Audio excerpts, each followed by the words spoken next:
자, 오늘 금요일입니다. 뉴스의 현장을 찾아 심층 취재한 내용을 전해드리는 TBS 집중 리포트로 시작합니다.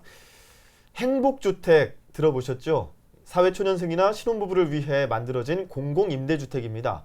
주거복지 확대를 위해 임대주택 공급이 더 필요하다는 건 부정할 수 없는 일입니다. 그런데 임대주택이란 말에 부정적인 이미지가 먼저 떠오르시나요?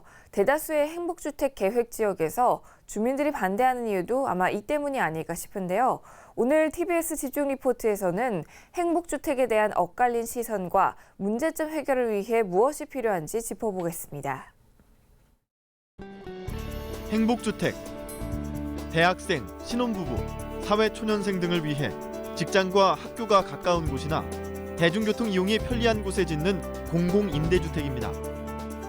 주변 시세보다 20에서 40% 정도 저렴한 임대료에 최소 6년, 최대 10년까지 이사 걱정 없이 살 수 있습니다.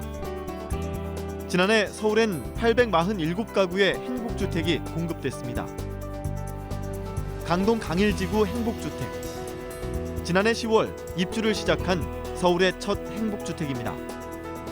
총 346세대 중 대부분이 사회초년생과 신혼부부이고 10%인 34세대는 고령자들입니다.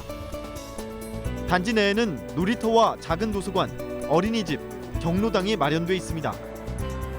지난해 행복주택의 평균 모집 경쟁률은 10대 1. 행복주택 입주자들은 만족하고 있을까? 만족도는 괜찮은 것 같고요. 다른 데보다 평수도 조금 넓은 것 같더라고요. 그래서 한 명이 아니고 뭐 두세 명씩 살기에는 좋은 것 같아요. 가격도 저렴하고 그러니까 많이 배려를 해주신 것 같아요. 그래서 좀 더 많이 생기면 다른 사람들한테도 많은 기회가 가니까 생겼으면 좋겠어요.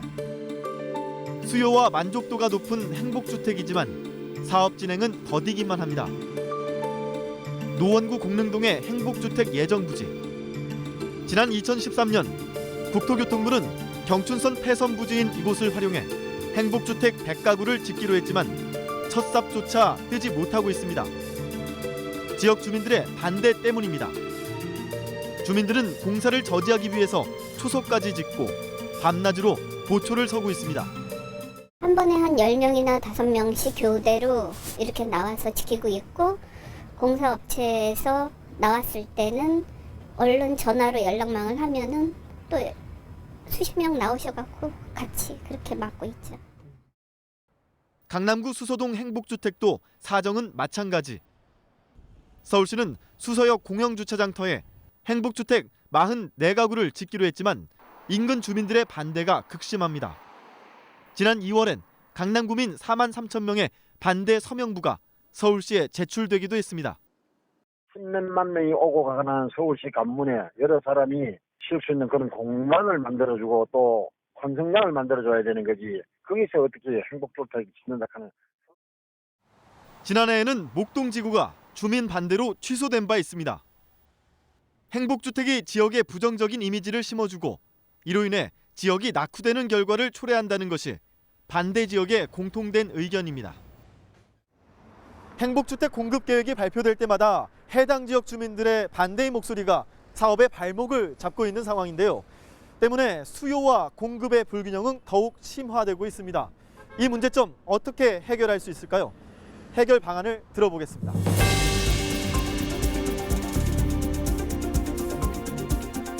SH공사는 주민 요구사항을 수렴해 지역의 부족한 공공시설을 함께 공급하는 등 다양한 방안을 강구하고 있습니다.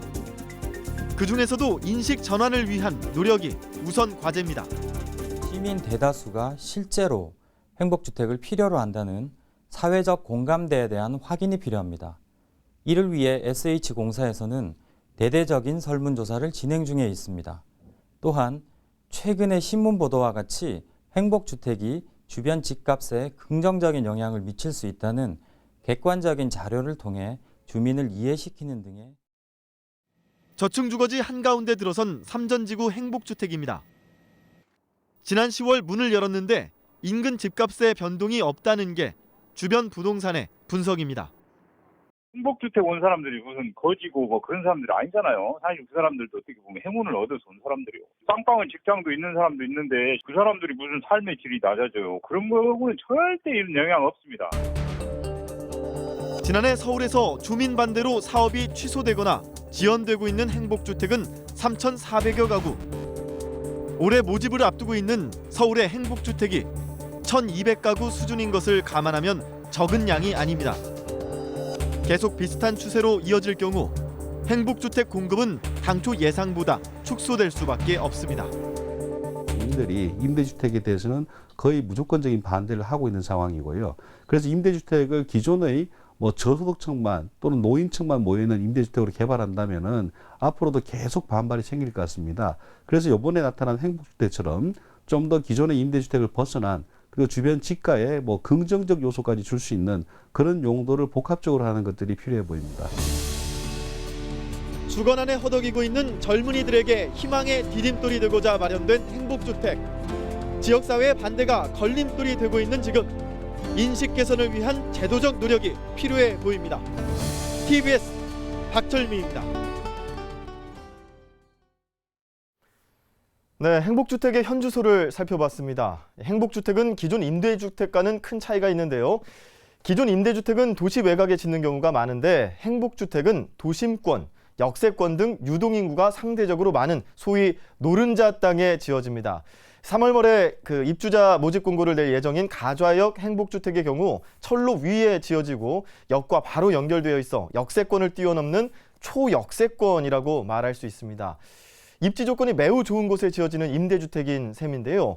반대 주민들은 이처럼 좋은 입지 조건을 가진 땅에 왜 하필 임대주택을 짓느냐는 것입니다.